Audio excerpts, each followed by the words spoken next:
Everyone, welcome back to my channel. ಇವತ್ತು evening snacks ರೆಸಿಪಿನ share ಮಾಡ್ತಾ ಇದ್ದೇನೆ. ವೆಜ್ ರೋಲ್ ಮಾಡೋದು ಹೇಗೆ ಅಂತ ತೋರಿಸ್ಕೊಡ್ತೀನಿ. ನಾನು ಇದಕ್ಕೆ ರೋಲ್ ಮಾಡೋದಕ್ಕೆ ಶೀಟ್ನ ಮಾಡ್ತೀವಲ್ಲ, ಅದನ್ನು ಮೈದಾ ಹಿಟ್ಟಿಂದ ಮಾಡಿಲ್ಲ, ಗೋಧಿ ಹಿಟ್ಟನ್ನು ಯೂಸ್ ಮಾಡಿಕೊಂಡು ಶೀಟನ್ನು ಮಾಡ್ಕೊಂಡಿದ್ದೀನಿ. ಹೊರಗಡೆಯಿಂದ ತುಂಬ ಕ್ರಿಸ್ಪಿಯಾಗಿ, ಒಳಗಡೆಯಿಂದ ತುಂಬ ಸಾಫ್ಟಾಗಿ, ತುಂಬಾ ರುಚಿಕರವಾದಂತಹ ವೆಜ್ ರೋಲನ್ನು ಮಾಡೋದು ಹೇಗೆ ಅಂತ ಇವಾಗ ತೋರಿಸ್ಕೊಡ್ತೀನಿ. ಮೊದಲಿಗೆ ನಾನಿಲ್ಲಿ 2 ಕಪ್ ಆಗುವಷ್ಟು ಗೋಧಿ ಹಿಟ್ಟನ್ನು ತಗೊಂಡಿದ್ದೀನಿ. ಸ್ವಲ್ಪ ಗೋಧಿ ಹಿಟ್ಟನ್ನು ತಗೊಳ್ಳಿ. ಹಾಗೆ ಅದಕ್ಕೆ ರುಚಿಗೆ ತಕ್ಕಷ್ಟು ಉಪ್ಪನ್ನು ಹಾಕ್ಕೊಳ್ಳಿ. ಇದಕ್ಕೆ ತುಪ್ಪವನ್ನು ಹಾಕ್ಕೊಳ್ಳಿ. ತುಪ್ಪವನ್ನು ಹಾಕ್ಕೊಂಡಾದ್ಮೇಲೆ ಹಿಟ್ಟನ್ನು ಚೆನ್ನಾಗಿ ಕಲಿಸ್ಕೊಳ್ಳಿ. ನೀರು ಹಾಕಿಬಿಡಿ. ಹೀಗೆ ಚೆನ್ನಾಗಿ ಮಿಕ್ಸ್ ಮಾಡ್ಕೊಳ್ಳಿ. ಮೊದಲಿಗೆ ಎಲ್ಲ ತುಪ್ಪನೂ ಚೆನ್ನಾಗಿ ಮಿಕ್ಸ್ ಆಗೋ ಥರ, ಉಪ್ಪು ತುಪ್ಪ ಎಲ್ಲ ಚೆನ್ನಾಗಿ ಹಿಟ್ಟಿಗೆ ಚೆನ್ನಾಗಿ ಮಿಕ್ಸ್ ಆಗೋ ಥರ ಚೆನ್ನಾಗಿ ಈ ರೀತಿ ಮಿಕ್ಸ್ ಮಾಡ್ಕೊಳ್ಳಿ. ಇದು ಚೆನ್ನಾಗಿ ಮಿಕ್ಸ್ ಆಗಿದೆ. ಇದಕ್ಕೆ ಇವಾಗ ನೀರನ್ನು ಹಾಕ್ಕೊಂಡು ನಾನು ಹಿಟ್ಟನ್ನು ಕಲಿಸ್ತಾ ಇದ್ದೇನೆ. ನೀವು ಸ್ವಲ್ಪ ಸ್ವಲ್ಪ ನೀರನ್ನು ಹಾಕಿಬಿಟ್ಟು ಇದನ್ನು ಕಲಿಸ್ಕೊಳ್ಬೇಕು. ತುಂಬ ಸಾಫ್ಟಾಗಿ ಹಿಟ್ಟನ್ನು ಕಲಿಸ್ಕೊಳ್ಬೇಕು. ನಾವು ಪೂರಿ ಚಪಾತಿಗೆಲ್ಲ ಮಾಡ್ತೀವಲ್ಲ, ಆ ಥರ ತುಂಬ ಸಾಫ್ಟಾಗಿ ಹಿಟ್ಟು ಕಲಿಸ್ಕೊಳ್ಬೇಕಾಗತ್ತೆ. ಸ್ವಲ್ಪ ಸ್ವಲ್ಪನೇ ನೀರು ಹಾಕ್ಕೊಂಡು ನೋಡಿಕೊಂಡು ಕಲಿಸ್ಕೊಳ್ಳಿ. ಹಿಟ್ಟು ರೆಡಿಯಾಗಿದೆ. ನಾನು ಇದಕ್ಕೆ ಒಂದು ಸ್ವಲ್ಪ ಎಣ್ಣೆ ಹಾಕಿಬಿಟ್ಟು ಇದನ್ನು 15 ನಿಮಿಷ ರೆಸ್ಟಿಗೆ ಇಡ್ತಾ ಇದ್ದೇನೆ. ಅಲ್ಲಿ ತನಕ ಸ್ಟಫಿಂಗ್ಗೆ ಏನು ಹಾಕೋದು ಅಂತ ನೋಡ್ಕೊಳ್ಳೋಣ. ಒಂದು ಪಾತ್ರೆಗೆ ನಾನು ಸ್ವಲ್ಪ ಟೊಮೆಟೊವನ್ನು ಹಾಕ್ಕೊಂಡಿದ್ದೀನಿ. ಹಾಗೆ ನಾನಿಲ್ಲಿ ಬಿಳಿ ಈರುಳ್ಳಿಯನ್ನು ಯೂಸ್ ಮಾಡಿದ್ದೀನಿ. ಜೊತೆಗೆ ಕ್ಯಾಪ್ಸಿಕಮ್ನ ಹಾಕಿದ್ದೀನಿ. ಇದನ್ನೆಲ್ಲ ಚಾಪರಲ್ಲಿ ಕಟ್ ಮಾಡ್ಕೊಂಡಿದ್ದೀನಿ ಚಿಕ್ಕದಾಗಿ. ಹಾಗೆ ನಾನು ಪನ್ನೀರನ್ನ ಗ್ರೇಟ್ ಮಾಡಿ ಹಾಕ್ಕೊಂಡಿದ್ದೀನಿ. ಕ್ಯಾರೆಟ್ನ ಸಹ ಹಾಕ್ಕೊಂಡಿದ್ದೀನಿ. ನಿಮ್ಮ ಹತ್ರ ಯಾವ ವೆಜಿಟೇಬಲ್ಸ್ ಇದೆ ನೀವು ಅದನ್ನು ಹಾಕ್ಕೊಳ್ಬಹುದು. ಟೊಮೆಟೊ ಹಾಕುವಾಗ ಅದಕ್ಕೆ ಬೀಜವನ್ನು ತೆಗೆದುಬಿಟ್ಟು ಹಾಕಿಲ್ಲ ಅಂದರೆ ನೀರು ಬಿಡುತ್ತೆ. ಹಾಗೆ ನಾನಿಲ್ಲಿ ಸ್ವಲ್ಪ ಚೀಸನ್ನು ಹಾಕ್ಕೊಳ್ತಾ ಇದ್ದೇನೆ. ನಾನಿಲ್ಲಿ ಮೊಸರೆಲ್ಲ ಚೀಸನ್ನು ಯೂಸ್ ಮಾಡ್ಕೊಳ್ತಾ ಇದ್ದೇನೆ.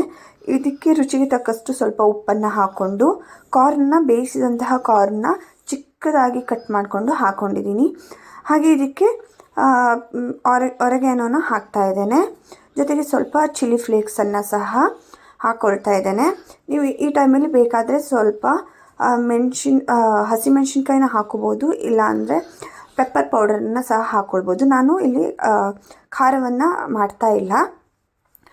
ಇದೆಲ್ಲ ಆದಮೇಲೆ ಇದನ್ನು ಚೆನ್ನಾಗಿ ಕಲಿಸ್ಕೊಳ್ಬೇಕು. ತುಂಬ ಪ್ರೆಸ್ ಮಾಡಿ ಎಲ್ಲ ಕಲಸಕ್ಕೆ ಹೋಗ್ಬಿಡಿ. ಮೇಲ್ಮೇಲೆ ಚೆನ್ನಾಗಿ ಈ ರೀತಿ ಕಲಿಸ್ಕೊಂಡು ಸೈಡಿಗೆ ಇಟ್ಕೊಳ್ಳಿ. ಇವಾಗ ಇದು ಸ್ಟಫಿಂಗ್ ರೆಡಿಯಾಗಿದೆ. ಹಾಗೆ ಇನ್ನೊಂದು ಪೇಸ್ಟಿಗೆ ನಾವು 1 ಸ್ಪೂನ್ ಗೋಧಿ ಹಿಟ್ಟನ್ನು ನಾನಿಲ್ಲಿ ಹಾಕ್ಕೊಂಡಿದ್ದೀನಿ. 1 ರಿಂದ 1.5 ಸ್ಪೂನ್ ಗೋಧಿ ಹಿಟ್ಟನ್ನು ಹಾಕ್ಕೊಂಡು ಇದಕ್ಕೆ ಬಿಸಿ ನೀರನ್ನು ನಾನಿಲ್ಲಿ ಹಾಕ್ಕೊಳ್ತಾ ಇದ್ದೇನೆ. ಬಿಸಿ ನೀರನ್ನು ಹಾಕ್ಕೊಂಡ್ಬಿಟ್ಟು ಇದನ್ನು ಚೆನ್ನಾಗಿ ಮಿಕ್ಸ್ ಮಾಡ್ಕೊಳ್ಳಿ. ರೋಲ್ ಮಾಡಬೇಕಾದ್ರೆ ಇದು ಸೈಡಿಗೆ ಹಚ್ಚೋದಕ್ಕೆ ಪೇಸ್ಟ್ ಥರ ಬೇಕಾಗುತ್ತೆ. ಸೊ ಅದರಿಂದ ಈ ರೀತಿ ನೀವು ಮಾಡ್ಕೋಬೋದು. ನೀವು ಬೇಕಾದರೆ ಮೈದಾ ಹಿಟ್ಟಿಂದನೂ ಸಹ ಮಾಡ್ಕೋಬೋದು. ಬಟ್ ನಾನು ಶೀಟನ್ನು ಸಹ ಗೋಧಿ ಹಿಟ್ಟಿಂದ ಮಾಡಿರೋದ್ರಿಂದ ನಾನು ಈ ಪೇಸ್ಟನ್ನು ಸಹ ಗೋಧಿ ಹಿಟ್ಟು ಹಾಕಿಬಿಟ್ಟೇ ಮಾಡ್ತಾ ಇದ್ದೇನೆ. ಈ ರೀತಿ ಚೆನ್ನಾಗಿ ಕಲಿಸ್ಕೊಂಡು ಪೇಸ್ಟನ್ನು ಸೈಡಿಗೆ ಇಟ್ಕೊಳ್ಳಿ. ನೋಡಿ, ಪೇಸ್ಟು ರೆಡಿಯಾಗಿದೆ. ಇದನ್ನು ಸೈಡಿಗೆ ಇಟ್ಕೊಳ್ಳಿ. ಇವಾಗ ಚಪಾತಿ ಹಿಟ್ಟನ್ನು ನೋಡೋಣ. ನೋಡಿ ಎಷ್ಟು ಸಾಫ್ಟಾಗಿ ಬಂದಿದೆ ಅಂತ. ಈ ರೀತಿ ಸಾಫ್ಟಾಗಿ ಚಪಾತಿ ಹಿಟ್ಟು ಬಂದರೆ ಆಯಿತು. ಇದು 10 ರಿಂದ 15 ನಿಮಿಷ ನಾನು ರೆಸ್ಟಿಗೆ ಇಟ್ಟಿದ್ದೆ. ಇವಾಗ ಈ ಹಿಟ್ಟನ್ನು ತಗೊಂಡು ಸ್ವಲ್ಪ ಗೋಧಿ ಹಿಟ್ಟನ್ನು ನಾನು ಹಾಕ್ಕೊಂಡು ಇದನ್ನು ಮತ್ತೆ ಚೆನ್ನಾಗಿ ಒಂದು ಸಲ ಮಿಕ್ಸ್ ಮಾಡ್ಕೊಳ್ತಾ ಇದ್ದೇನೆ. ಇದನ್ನು ಚಿಕ್ಕದಾಗಿ ರೌಂಡ್ ಚಿಕ್ಕ ಉಂಡೆಗಳನ್ನಾಗಿ ಕಟ್ ಮಾಡಿ ಇಟ್ಕೊಳ್ಳಿ. ಈ ರೀತಿ ನೀವು ಪುರಿಗಿಂತ ಸ್ವಲ್ಪ ಜಾಸ್ತಿ ದೊಡ್ಡ ಮಾಡಿಕೊಂಡ್ರೆ ಸಾಕು. ಚಪಾತಿ ಅಷ್ಟೆಲ್ಲ ಬೇಕಾಗಿಲ್ಲ. ಪುರಿಗಿಂತ ಒಂಚೂರು ಜಾಸ್ತಿ ಹಿಟ್ಟು ತಗೊಂಡ್ರೆ ಸಾಕು. ನಾನಿಲ್ಲಿ ಈ ರೀತಿ ಎಲ್ಲ ಹಿಟ್ಟನ್ನು ಕಟ್ ಮಾಡಿ ಇಟ್ಕೊಂಡು ರೋಲ್ ಮಾಡ್ತಾ ಇದ್ದೇನೆ. ಇವಾಗ ಎಲ್ಲ ಉಂಡೆಗಳು ರೆಡಿಯಾಗಿದೆ, ನೀವು ನೋಡ್ಬೋದು. ಈ ರೀತಿ ಎಲ್ಲ ರೆಡಿ ಮಾಡಿಕೊಂಡು ಸೈಡಿಗೆ ಇಟ್ಕೊಂಡಿದ್ದೀನಿ. ಹಾಗೆ ಸ್ವಲ್ಪ ಒಣ ಹಿಟ್ಟನ್ನು ತಗೊಂಡು ಒಂದು ರೋಲಿಗೆ ಈ ರೀತಿ ಹಿಟ್ಟನ್ನು ಹಚ್ಕೊಂಡು ಪೂರಿ ಸೈಜಿಗೆ ನಾನು ಇದನ್ನು ರೋಲ್ ಮಾಡ್ಕೊಳ್ತಾ ಇದ್ದೇನೆ. ಲಟ್ಟಿಸ್ಕೊಳ್ಳಿ. ಹಿಟ್ಟನ್ನು ಹಚ್ಕೊಂಡ್ಬಿಟ್ಟು ಪೂರಿ ಸೈಜಿಗೆ ನಾನು ಇದನ್ನು ಲಟ್ಟಿಸ್ಕೊಳ್ತಾ ಇದ್ದೇನೆ. ಇಲ್ಲಿ 2 ಪೂರಿ ಸೈಜಿನ ಚಪಾತಿ ರೆಡಿಯಾಗಿದೆ. ಇವಾಗ ಏನು ಮಾಡಬೇಕು ಅಂದರೆ ಒಂದು ಲಟ್ಟಿಸಿದಂತಹ ಚಪಾತಿ ಹಿಟ್ಟನ್ನು ತಗೊಂಡು ಅದಕ್ಕೆ ಎಣ್ಣೆಯನ್ನು ಚೆನ್ನಾಗಿ ಹಚ್ಚಬೇಕು. ಚೆನ್ನಾಗಿ ಎಣ್ಣೆಯನ್ನು ಹಚ್ಕೊಳ್ಳಿ, ಸೈಡಿಗೆಲ್ಲ ಚೆನ್ನಾಗಿ ಎಣ್ಣೆ ಹಚ್ಕೋಬೇಕು. ಇದ್ರ ಮೇಲೆ ಇನ್ನೊಂದು ಲಟ್ಟಿಸಿದಂತಹ ಏನು ಚಪಾತಿ ಇದೆ ಅದನ್ನು ಈ ಥರ ಇಡಬೇಕು. ಇದನ್ನು ಸ್ವಲ್ಪ ನಿಧಾನಕ್ಕೆ ಪ್ರೆಸ್ ಮಾಡಿ. ಹಾಗೆ ಇವಾಗ ಇದ್ರ ಮೇಲೆ ಒಣ ಹಿಟ್ಟನ್ನು ನಾನಿಲ್ಲಿ ಉದುರಿಸ್ಕೊಳ್ತಾ ಇದ್ದೇನೆ. ಈ ರೀತಿ ಸ್ವಲ್ಪ ಒಣ ಹಿಟ್ಟನ್ನು ಉದುರಿಸ್ಕೊಂಡು ಇವಾಗ ಇದು ಎಷ್ಟು ತೆಳ್ಳಗಾಗುತ್ತೋ ಅಷ್ಟು ತೆಳ್ಳಗೆ ನೀವು ಇದನ್ನು ಲಟ್ಟಿಸ್ಬೇಕು. ಚಪಾತಿ ಸೈಜಿಗೆ ನೀವು ಇದನ್ನು ಲಟ್ಟಿಸ್ಬೇಕು. ಎಷ್ಟು ಜಾಸ್ತಿ ತೆಳ್ಳಗೆ ಮಾಡೋಕ್ಕೆ ಹೋಗ್ಬೇಡಿ. ಒಂದು ಚಪಾತಿ ಸೈಜಿಗೆ ಎಷ್ಟು ದೊಡ್ಡ ಬರುತ್ತೋ ಅಷ್ಟು ಮಾಡಿ. ನೋಡಿ ಇವಾಗ ನಾನು ಲಟ್ಟಿಸ್ತಾ ಇದ್ದೇನೆ. 2 ಚಪಾತಿ ಸೇರಿ ಇಷ್ಟು ದೊಡ್ಡ ಆಗಿದೆ. ಇದನ್ನು ನಾವು ಗ್ಯಾಸ್ ಮೇಲೆ ಇದನ್ನು ಸುಡಬೇಕಾಗತ್ತೆ. ಇವಾಗ ಇದು ರೆಡಿ ಆಗಿದೆ. ಇವಾಗ ಲಟ್ಟಿಸಿದಾಗಿದೆ. ನೋಡಿ ಎಷ್ಟು ದೊಡ್ಡ ಚಪಾತಿ ಆಗಿದೆ ಅಂತ. ನಾನಿಲ್ಲಿ ಗ್ಯಾಸ್ ಮೇಲೆ ತವಾನ ಇಟ್ಕೊಂಡಿದ್ದೀನಿ, ಬಿಸಿಯಾಗಿದೆ. ಇವಾಗ ಲಟ್ಟಿಸಿದಂಥ ಚಪಾತಿನ ಇದಕ್ಕೆ ಹಾಕ್ತಾ ಇದ್ದೇನೆ. ಇದನ್ನು ಎರಡೂ ಕಡೆಯೂ 1 ನಿಮಿಷ ನಾನು ಇದನ್ನು ಬೇಯಿಸ್ತಾ ಇದ್ದೇನೆ. ತುಂಬ ಬೇಯಿಸೋಕ್ಕೆ ಹೋಗಬೇಡಿ. ಈ ರೀತಿ ಸ್ವಲ್ಪ ಬೇಯಿಸ್ಕೊಂಡ್ರೆ ಸಾಕು. ಸ್ವಲ್ಪ ಬಿಸಿ ಆದರೆ ಸಾಕು. ನೋಡ್ಕೋಬೋದು ನೀವು ನಾನು ಎಷ್ಟು ಬೇಯಿಸ್ತಾ ಇದ್ದೇನೆ ಅಂತ. ಇಷ್ಟು ಬೇಯಿಸ್ಕೊಂಡ್ರೆ ಸಾಕು. ಇವಾಗ ಇದು ರೆಡಿ ಇದೆ. ನಾನು ಇದನ್ನು ತೆಗಿತಾ ಇದ್ದೇನೆ.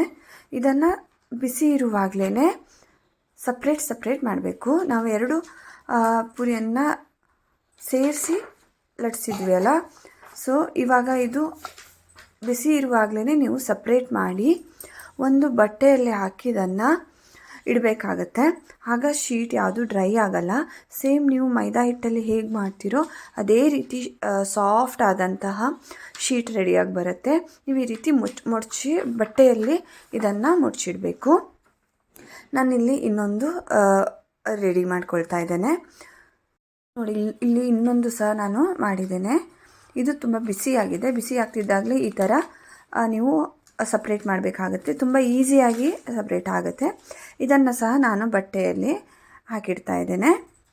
ಈ ರೀತಿ ಎಲ್ಲ ನೀವು ಎಷ್ಟು ಶೀಟ್ ಮಾಡಬೇಕೋ ಅಷ್ಟು ಶೀಟ್ನ ನೀವು ರೆಡಿ ಮಾಡಿ ಇಟ್ಕೊಳ್ಳಿ. ನಂದು ಇಲ್ಲಿ ಎಲ್ಲ ಶೀಟ್ಗಳು ರೆಡಿಯಾಗಿದೆ. ನೋಡ್ಬೋದು ಎಷ್ಟು ಸಾಫ್ಟ್ ಇದೆ ಅಂತ ಸಹ ನಾನು ತೋರಿಸ್ತೇನೆ. ಸೇಮ್ ಹೋಟೆಲ್ ಸ್ಟೈಲಲ್ಲಿ, ಸ್ಟ್ರೀಟ್ ಸ್ಟೈಲಲ್ಲಿ ಹೇಗೆ ಮಾಡ್ತೀವೋ ಅದೇ ರೀತಿ ಅಷ್ಟೇ ಸಾಫ್ಟಾಗಿ ಬಂದಿದೆ. ಯಾರೂ ಸಹ ಹೇಳಲ್ಲ ಇದನ್ನು ಗೋಧಿ ಹಿಟ್ಟಿಂದ ಮಾಡಿದ್ದು ಅಂತ. ಅಷ್ಟು ಸಾಫ್ಟಾಗಿ ಅಷ್ಟು ಚೆನ್ನಾಗಿ ಬಂದಿದೆ. ನೋಡ್ಬೋದು. ಇವಾಗ ನಾನಿಲ್ಲಿ ಒಂದು ಶೀಟನ್ನು ತಗೊಳ್ತಾ ಇದ್ದೇನೆ. ಇದಕ್ಕೆ ನಾವು ಸ್ಟಫಿಂಗ್ನ ಹಾಕಿಬಿಟ್ಟು ಇದನ್ನು ರೋಲ್ ಮಾಡೋಣ.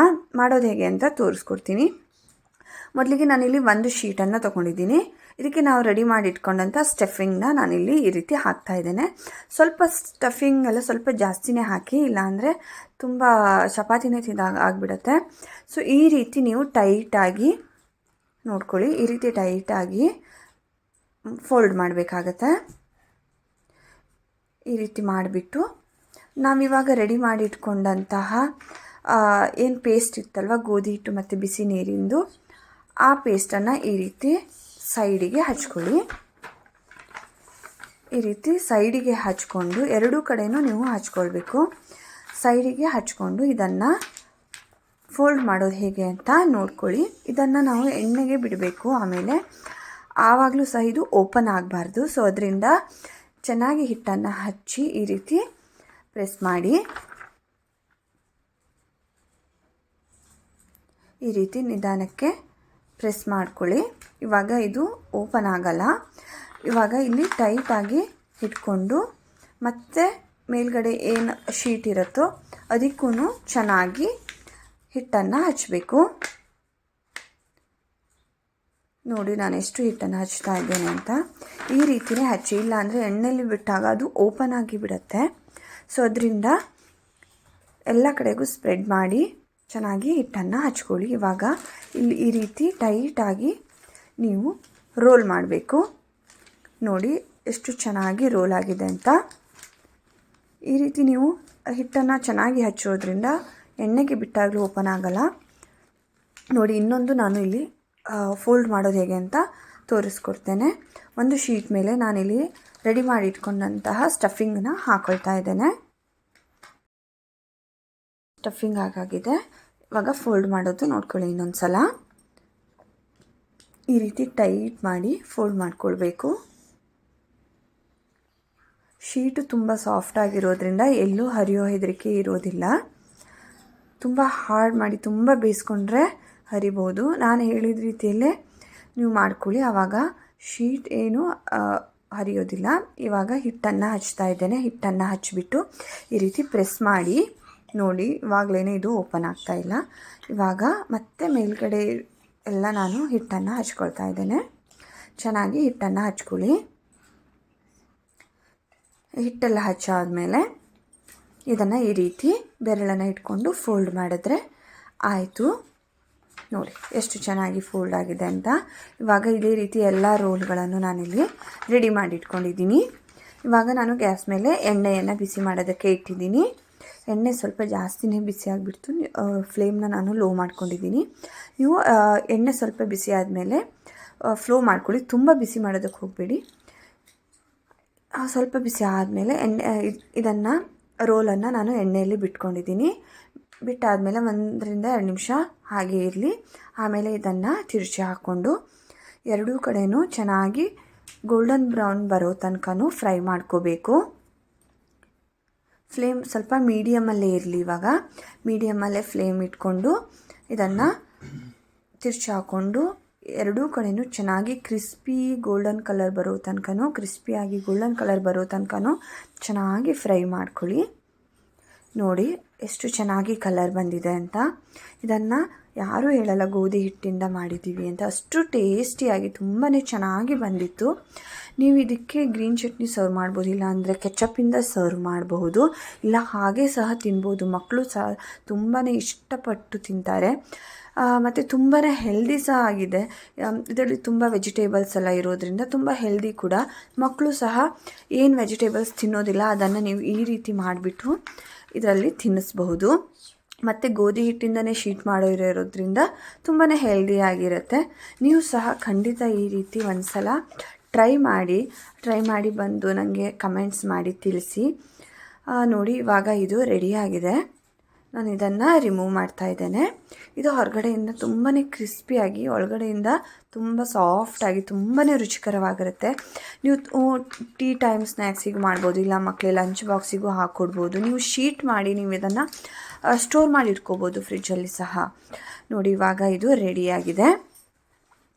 ಇವಾಗ ವೆಜ್ ರೋಲ್ ರೆಡಿಯಾಗಿದೆ. ನೀವು ಇದನ್ನು ಸಾಸ್ ಜೊತೆಗೆ ಸರ್ವ್ ಮಾಡಬಹುದು. ನೀವು ಸಹ ಖಂಡಿತ ಟ್ರೈ ಮಾಡಿ ಬಂದು ಕಮೆಂಟ್ಸ್ ಮಾಡಿ. Thank you for watching. Please subscribe to my channel. Thank you.